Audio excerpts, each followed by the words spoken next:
Hey, everybody. Happy Sunday. We have a very impromptu and very special Sunday Night Live event for you this evening. In Washington State, the Kennewick School Board this week the school board voted to file a complaint against Washington State Office of Superintendent of Public Instruction. The head of that is Chris Reykdal. And I am really excited to be joined tonight by the school board president and the school board vice president. They are actually on vacation in Cancun. And so we're coming at you impromptu and from Mexico and from Florida. And we're going to be talking about what's going on in Washington. So welcome, my friends, Gabe Galbraith and Micah Valentine, who are both on the board of directors in Kennewick, Washington, on the Kennewick School Board. You guys are like amazing patriots leading the way in Washington. And I'm so grateful to know you. You guys are like taking super courageous steps, leading the way for school boards in Washington. Why don't you tell everybody what happened this week before you guys like dropped the bomb and took off for Mexico?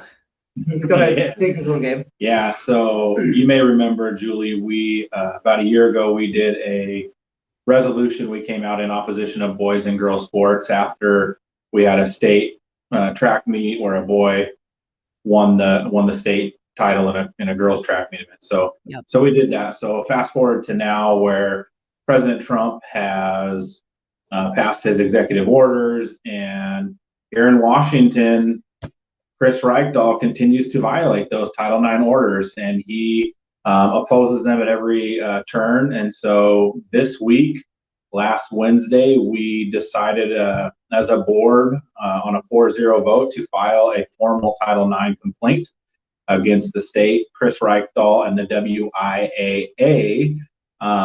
We chose to do that over a couple things. So there are some schools doing some great things in Washington that are fighting back.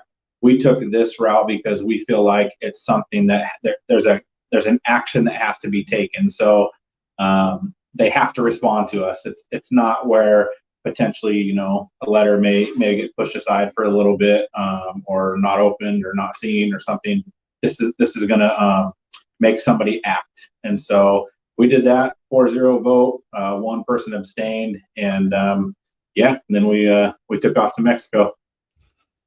That's awesome. Have you guys gotten any feedback from your community about this? Yeah, we've gotten lots and lots of feedback. We've had, numerous emails, text messages, phone calls. We've done multiple interviews. We're going to be on Fox and Friends tomorrow morning. Just one after another. It's Sunday night. It's 9 o'clock almost here where we're at, and here we are doing this. So we're dedicated to the cause, and we've got lots of reactions. Yeah, and the great thing about this is these aren't just emails of support from people who we would expect to support it. These are emails. I have multiple emails from other folks and other parents in Kennewick who are now emailing saying, "Hey, thank you, we appreciate it." So it's like 90-10, right? Maybe even 95-5 where people support this. It's hard to find someone who doesn't. So we appreciate the community support. In our neighborhood in Kennewick, it's like I think you'd be hard pressed even to find many people at all who disagree with it. It boils down to three things, right? It's about safety, it's about fairness, and it's about exposure. And really, so it's really those three things. Everybody agrees with it. And I know, like in Washington, everybody's like screaming so loud for the Trump administration to like hear us, see us, come help us. And so I think you guys taking this really bold and courageous step is something that can potentially put Washington on the radar for the Trump administration. That's going to have a huge ripple effect beyond your school district. I mean, we sent out an email about what you guys did, asking citizens in Washington State, hey, go to your school board meeting, take this resolution that they passed and ask your school board to do the same thing. Yeah, it's really it's an easy no-brainer, right? Any school board in the state can take this do the same thing. But yeah, it feels like we've been screaming from the top, come help us, come help us. And they're close. They're in Oregon. Hopefully this puts us over the top in Washington, and we get some help here, because it's crazy town. Now, what time are you guys going on Fox and Friends tomorrow? It's the early show. It's gonna be so it's gonna be, I think, 5 o'clock Eastern time, I believe. Okay. AM, so 5 a.m. Eastern. 5 a.m. Eastern time. Okay, so what we'll do is we'll find that link, because the Washington folks won't be up. They'll be, they're still up partying, which they're or the probably delay. not. They're in Washington. It's delayed in Washington. But we'll grab that link and we will be sure to help spread the word. You guys are on vacation, so we'll push that out through all of our socials, and hopefully people will share that. And I'm sure that you guys are going to do the same thing. But that's huge, though, to have that national exposure. What would you say to parents and concerned citizens in Washington? Because you don't have to be a parent to go speak up at a school board meeting. What would you suggest? Like, if you're a mom or a dad, by the way, I love that you guys are two dads that are leading the charge on this. I love to see men stepping up to protect students. But what would you guys say to, just concerned citizens? How do they, maybe they've never been to a school board meeting. What do they do? Yeah, so I would recommend to, one, you just have to do it. So you've got to just show up and either attend. You can sign up to speak, and just share your thoughts. And I would just tell folks, for me personally as a board director, when people come to speak and they just get up and they just share their thoughts, and it's very concise, and they've got some factual data to back it up, that's great to hear. If you go in and you're over the top, or you're yelling, or you're saying derogatory things, you just kind of get tuned out, unfortunately. So just jump in, share your thoughts, and move on. It's not as scary as it seems. But if you can't do that, you can email your board. It takes less than 5 minutes to write a nice email, whether about some action or support or whatever for your board. So just do it. You just have to do it, and you'll be fine. One thing, Julie, I would say is it's really important to keep the big picture in mind here. So the big picture in mind is, for years, like at a guttural, at a visceral, at a spiritual level, we all believe that and know that this is wrong. I mean, it just feels wrong. Everybody knows that, right? And nobody wants a high school freshman girl who's is body conscious or something to walk into a locker room or her first week of school and see a 12, something in grade 12, a boy or something, right? Like, that's just like, there's a huge age disparity. It's just not right. And so that's the exposure element, right? Nobody wants to see a girl get hurt playing against a boy in a sport. Nobody wants a girl who works their butt off their whole life to get that taken away from her, right? So it's about that, again, about that safety, the fairness, the exposure, those three elements, right? So we all have this guttural level where we just know that it's wrong and we don't like that to happen. Okay, so just remember that, and then also know that all of a sudden the iron's hot. Like, now it's like there's action, there's movement. It's so hard to get the ball rolling. So if the ball is finally starting to roll, this is our moment. This is our time to really push back. So, I mean, your local school boards are really important. Communicate with them. Communicate with any legislators that you have. I mean, the biggest thing is getting your voice heard. It's just every single voice is a little bit of air, a little bit of momentum behind that big rolling ball. So it's just like, we just need that ball rolling. And now that it's starting to move, now it's like, everybody, all hands on deck. Let's jump in. Let's get this thing going, because now is the time. So I think that, look at that big picture. We know it's wrong. We've wanted to change for a long time. It's starting to change. We have the momentum. We have the willpower in Washington, D.C. Now we need to get that thing going to get everybody pushing forward. So I would just say communicate with your local elected leadership. That's a great point. I'm glad you said that. On that note, are you guys working with, or because I know there's a network of school board directors, Do you guys know of, and you don't have to say which ones they are, but do you know if this movement is catching on in Washington? Are there other school boards that are going to be following suit? Yeah, go ahead, Gabe. Yeah, it's definitely moving on. Now, I can't say whether or not any other school district's going to do a formal Title IX complaint, but I do know other school boards are going to do letters, send them to the DOJ and the Department of Education. I know there's other school boards. The thing with each school board is we're collectively as a group encouraging those school boards to do what they feel is right for their local community. So they don't have to copy the same wording. They don't have to write, like, do what you feel is best for your local community, and take action, right? And so there is a coalition of more conservative school board directors that are helping get this moved along.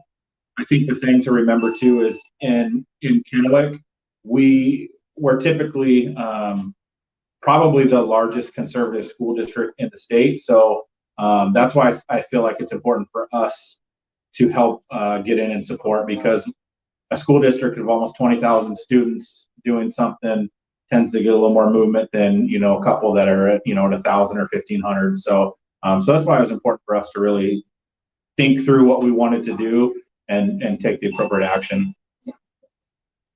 Yeah, and this isn't the first time you've done something like this. As you mentioned earlier, Gabe, you guys did something last spring, and then I think you did something even like I think there was something you did in April and then something again in June. Yeah, we did a parental rights. We updated all of our policies to give rights back to parents. And actually, Chris Reykdal, here he goes. Chris Reykdal, who has a super radical agenda, is attacking us for giving parents rights. We're saying that, hey, if your kid has to take an Advil, if your kid wants to watch a PG-13 movie, if your kid has grades, or like any of these things are like prompts that we have to communicate with the parents, except if they want to change their gender, except if they want to change their pronouns. It's like, it's crazy. Except if they're talking to their counselor, but everything else, go ahead and you need to. So so we just updated our policy to say that, yeah, you have to communicate with the parents no matter what. This is it. And we're not in this pronoun game. We're not going to ask kids their pronouns. We're just going to move along. Every kid, we're going to love them, and we're going to teach them to the best of our ability, regardless of their gender affiliation or political affiliation or their religious or whatever, right? I mean, that doesn't matter. We are just going to love and teach those kids. And that's what we're trying to promote. And then we're going to bring parents in. Parents are the primary stakeholders. God gave these kids to the parents, not to the school districts, not to the state. So it's important that they have. So yeah, we did a policy there, and here comes Reykdal pushing on us, telling us we have to update wording, we have to do this, we have to do that. The thing is, like Reykdal is a failure. He is failing our students. All of our state numbers are going down. All of the scores are going down under his watch. But do you think he's ever passed a bill that's going to help us, educate our kids? No. Is he helping with funding? No. What he's doing is he's pushing radical gender ideology things down our throats. And meanwhile, so his focus is DEI, SEL, gender ideology, and we got to do something about that. Yeah, totally agree. And Julie, real quick, just to kind of I mean, it seems like we're always doing something, right? In Kennewick, right? I mean, yeah, you are. Plug in here, right? We were the first school district in the state to ban CRT through our policy. We're the first school district to come out against the vaccine. We're the first school district to actually put armed guards in our elementary schools. So, I mean, we're trying to lead the way as a district and bring others along with us in this crazy state. I mean, it's insane what they do up there in Olympia. Now, yeah, you're absolutely right. It's very insane. Are you guys? I would imagine you guys are tracking the bills in Olympia that are to repeal the initiative, the 2081, the giving parents access to student records in public education. Yeah, we're tracking those. We have our legislative rep on our school board who's following along there. I'm following along, though probably not as much as I'd like to, but yeah, it's been insane how they just are ramming that through, and they're stripping parental rights. And then you look at something as easy as we can't even pass a financial literacy graduation rate in the state, but we can strip parents' rights away for just because It's crazy. I mean, we have passed we don't know what exactly what it's going to look like, but you have to teach basically an LGBTQIA plus something, you know, and I don't know what it's going to be like every month or something. It almost feels like a Martin Luther King Day for somebody in the LGBTQIA plus community or something. Again, we don't know what that curriculum is going to look like. It comes out in June, but I mean, that's what we got pushed on us. But yeah, again, we can't pass financial literacy. We can't fully fund education. So that's Chris Reykdal. That's on him. Yeah, they've got all these gross pet projects that like you said, the LGBT. Is that the one that passed last year? The 5462, I think. Yeah, and then I believe WASDA has to have a policy out on that in June, and then implementation in October. So what does that look like? We don't know, but what does that look like for a school board like us who just purchased a new K-5 curriculum, and we're spending $2 million on that curriculum, and now are they going to come in and say, hey, your curriculum doesn't meet this law, so go buy a new one? Well, who has $2 million? I mean, thankfully we're in a spot where we've got a decent budget, but I mean, you know. Yeah, we've done a really good job of managing our budget. We have a nice surplus, but there's a lot of schools that don't. I mean, a lot of schools that do not have that. So radical ideology, radical, you know, political, you know, the thought that Reykdal's pushing down on us, and then he's not going to fund it. Just like they don't fund math, they don't fund reading, they don't fund special education, they don't fund anything. And now here we are pushing this gender stuff down. It's just nobody wants it. It's ridiculous. It's not helping our kids grow. It's not helping our kids learn. It's not helping our kids love our country. It's not. There's no benefit really to it, and it's just expensive. They don't fund it. It's just more mandates coming from the state. Well, and you know, it's great that you guys have a surplus, but I'm sure that you don't want to spend your surplus on indoctrination. I'm sure you would rather put that somehow towards student academic success, so that these kids can actually become successful adults. Yeah. Yeah. I mean, that makes sense, right? Let's fund reading, writing, math, and basics, right? So our kids can grow up and do great at those things. But when you spend more time on all the other stuff that they're trying to cram into education, it gets crazy. I mean, personally, I know my wife's a 4th grade teacher, so I know there's not enough hours in the day to even get the basics in, let alone all the other stuff that has to go along with it. Schools need to be really, really good at what they're supposed to be good at, right? I mean, and every single parent needs to feel really good about sending their kid to school, knowing that they'll come home learning reading, writing, fact-based science. That's what schools need to be good at. Absolutely. So where does this, what are the next steps for you guys? You filed this, you know, formal complaint, and you mentioned, you know, at the beginning that someone's going to have to answer for this, hoping that someone is Reykdal. What do you anticipate the next step being in this process? So we're looking at obviously receiving a response from the federal government and working with them along in this investigation, and we will provide them what I believe is probably everything they need to know and where to go look and who to talk to. We can easily provide that to them. What school districts do you need to go talk to that are being bullied and threatened by Chris Reykdal? What sports are their boys playing in? Who's violating what? We're happy to walk through all that, and that's what I think is the next step when they respond back. But there's also other school districts that have other things going on in other areas potentially. So hopefully between all of that, maybe the president himself will just step in and say, who's the governor of Washington? You're terrible. And like he did Maine. Do like he did with Maine. Yeah, I would love to see that. And I do want to put in a plug here for Parents Defending Education, because they have been really helpful to, you know, different school districts in Washington and some of these sort of forgotten states on the West Coast, to try to help navigate these areas and spotlight some of these issues. So, and they have a huge indoctrination map on their website, and if you go to it's either .org or .com.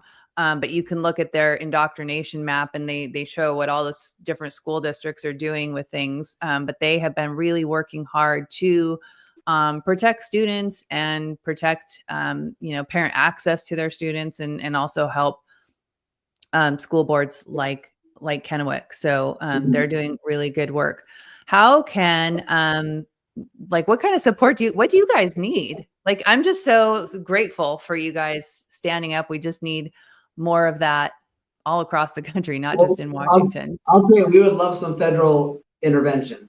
We would Yeah. love for Trump, Bondi, somebody on that team to pick this up and just and come to battle with us. You know, I mean, the truth is, I mean, we're willing and ready, but I mean, even though we have a school district of 20,000 kids, and so it is what it is, and we just don't have probably the money to go down this road all the way, you know. So we're going to need federal intervention. We don't know what's coming, but we know I feel like Reykdal he just wants to retaliate, and he's already written nasty letters and things like that, and so what's coming, we don't know, but having that backing and I really love for the federal government to take the lead actually on this, and then we could try to support them, like Gabe said, provide documentation or assistance in whatever way possible. But that's what we really, really need. But as for the people, I mean, support these emails are great. These notifications are great. These text messages are fantastic. It's a little bit of wind in your sails every time you get one of those. So that's really, really nice. Typically, the conservative community is kind of quiet, and the leftists are very, very loud, which we haven't heard. The funny thing is, I think we've heard from maybe two people on the left, really, just like community-wise. So it's been pretty quiet. So I'm surprised, but it really has. Maybe they know that boys and girls locker rooms is a dumb idea. Right. You know? Right. It's a 90-10 issue. It really is. Yeah. And you make a really good point. And I just want to double down on that for people that are watching. If you have any kind of elected officials, whether it's your school board directors or your city county council or your state legislators, if they're doing something you like, please tell them. Please take a couple minutes just to send a quick email and let them know that you are grateful for the work that they're doing, because I think that like you said, Micah, that goes a long way. It puts wind in your sails, and we kind of forget to do that. And I think that it helps. You know, we're very quick to complain and gripe about things that we don't like, but we also need to be quick on the positive things too, to encourage that behavior. You know, Julie, I received a call from a gentleman who said he wants to help us in every way he can, and he's working with the county commissioners and with the city council, and I know that we've talked to members of both of those as well. Just imagine if you had a city and your county commissioner, your city council, your school board, all these entities, these groups came out and pushed back on this, right? Then now you're starting to get like the community behind you in a very, very unique way, where all three of these organizations think about the Trump's cabinet right now, how they're all working sort of in harmony with each other. If you can have that in a community, the leadership within a community, that's extremely, extremely powerful. And that really comes from people, right? So if the people are talking to all their leaders in their community, or even like superintendents, it might not be an elected position or people like that, right? So the more that you can, again, push on that door from every side, it just creates momentum and the feeling that we need to move this thing forward. Absolutely. Well, I know you guys probably want to get back to vacation, and I'm so grateful, and I know the people that are watching are super grateful that you guys have taken this time out. Are there any last words that you guys like? Did I not ask anything that you wanted to make sure to get out there? No, I mean, I think you asked everything. Again, this just comes down to common sense. Yeah. Like just common sense. And that's the easiest way to sum this up. It's about fairness for our girls. It's about safety, and it's about essentially privacy, right? I mean, and it's all common sense. That's the simple piece of this, folks. It is common sense.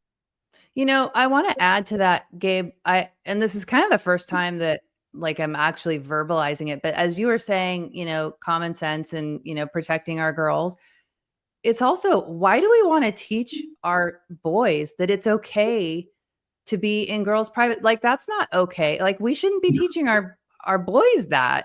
What kind of men are we raising when we teach them that they can just be in girls' private spaces? So, you know, I think that this these policies benefit students on both sides. Absolutely. Just raising decent human beings. Men need to be men. Men need to be men. Women need to be women. That's right. I mean, and the funny thing is, Julie, it's so weird that you can have people that have real mental issues that they're dealing with that are real, right? I mean, we've had people. I've had somebody very close to me in my life who struggled with anorexia and bulimia, and that was a real thing. And the last thing that anybody would have done would be affirm that and give her a skinny pill. And so just it's not like it's this idea of how the left wants to help these kids is not healthy. It's not healthy. I mean, they talk in a real way. They talk about suicide rates, and it's true. I mean, one of the most fundamental things is knowing who you are. And if you don't know who you are, then that's a scary thing. And we need to be able to be strong and help people, and sometimes have tough conversations with people. And so you're right. Let's say you have a man who has some issues that he's working through. I mean, we need to help him do that. I mean, because we need real men in this world. And that's something that we really, really need. And they should be proud to be a man, and so we need to support that on both sides, men and women. Absolutely. Awesome. Well, I appreciate you guys so much. And we've had a lot of people watching tonight, a lot of people in the comments. So there's a lot of gratitude for what you guys are doing. I'm so glad that you are in a place where you can relax and take a load off. And I hope that you guys enjoy your spring break in Mexico. Thank you. And would love to follow up with you down the road as this thing develops and just kind of track things and how things are going and get some updates along the way if you guys are good with that. Anytime. Perfect. Awesome. Well, thanks so much, guys. And thanks everybody for watching. And please be sure to contact your school board members. And we've got information on what these guys did in Kennewick on our Substack, which is conservativeladiesofamerica.substack.com. We'll see you all again next time. Thank you. Thanks.